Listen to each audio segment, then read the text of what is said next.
Good morning.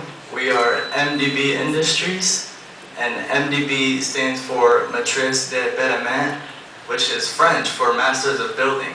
And each one of us here is a master of their portion of the project, and I'm going to introduce us. We have architect Stephen Gray. We have Anthony Delise, he does the mechanical and structural engineering. We have Danny Burdett, who did interior design. Aaron Graysick, who is a construction manager, and I'm Austin, I'm the lead architect. Okay, now I'm just going to quickly go over the floor plan.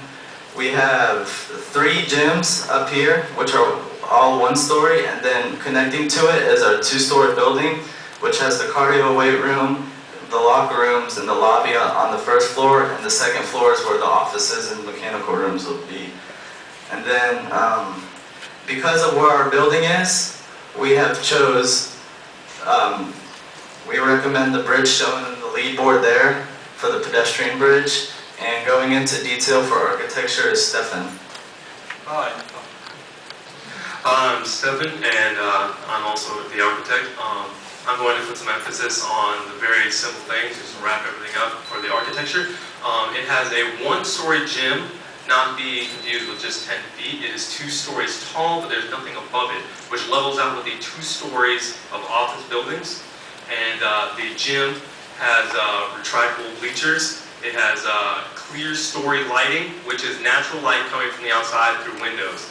And it also has indirect lighting, giving an opaque brilliance to passive parts of the room.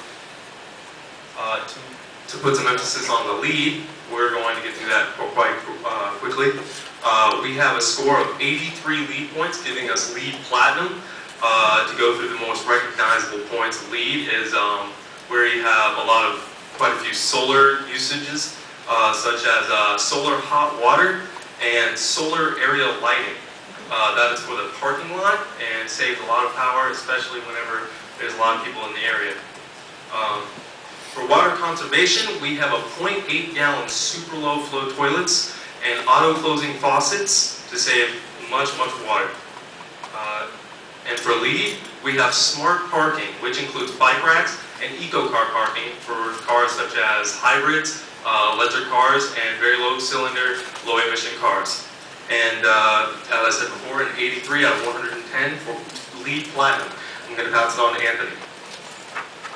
Alright, well once again, I'm Anthony Delise, and I'm the structural and mechanical engineer for MDB. To get things kicked off, I'm going to get your attention here to our mechanical engineering half. We decided to focus on the HVAC systems. We went with a split system chill water for several reasons. The biggest being that chill water systems are the most efficient as far as being able to handle heavier loads, and they also had a lower energy consumption, which is going to help tie into LEED. Now another thing is that considering the fact that we have 2 floors, and this is a big building, a split system allows us to separate areas so that we can get a better control of the airflow and to once again minimize energy consumption. Now, although chill water systems have a high initial cost, our third reason for having a split chill water system is that there are existing chill water systems already on campus. So this allows us to utilize that and to cut the initial cost to get the system installed. Now, some extra features that we added are using dyno-fused diffusers and digital analog controls, which allow us to have a better control of the airflow, energy consumption, and to overall provide better, cleaner, high-quality air. Now, moving on to structural, we decided to go with high R-value ICF walls. Now, what's R-value? R-value is the thermal resistance that a material can provide. And what this helps us do is that during the winter, our building is going to be a lot easier to keep the building warm. During the summer, it's going to be a lot easier to keep it cool. And aside from that, having high R-value walls are going to help minimize energy consumption.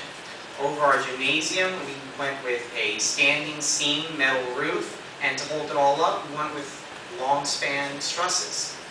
So without any further ado, I'm going to pass you all on to Danny for interior design. I'm Danny, I'll be talking about interior design. First off, I'll talk about the basketball courts. As you see right here, we'll be using natural bamboo flooring. Plus, we'll also have orange brick walls, and the seats will be orange, black, and white, alternating seating. Now for the cardio fitness, we're actually using recycled rubber material.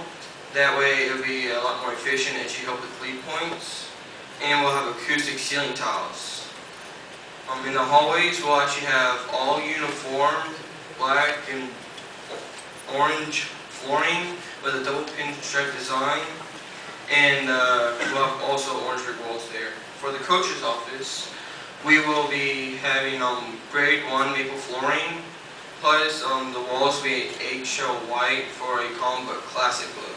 Now to talk to you about construction is Aaron. Thank you. As construction manager, my duty was to construct a cost estimate, a schedule, and a site utilization plan. First, to go into the cost estimate, I'd like to remind you that we did achieve LEED Platinum. That being said, and the RFP did have a minimum or a maximum budget of $12 million.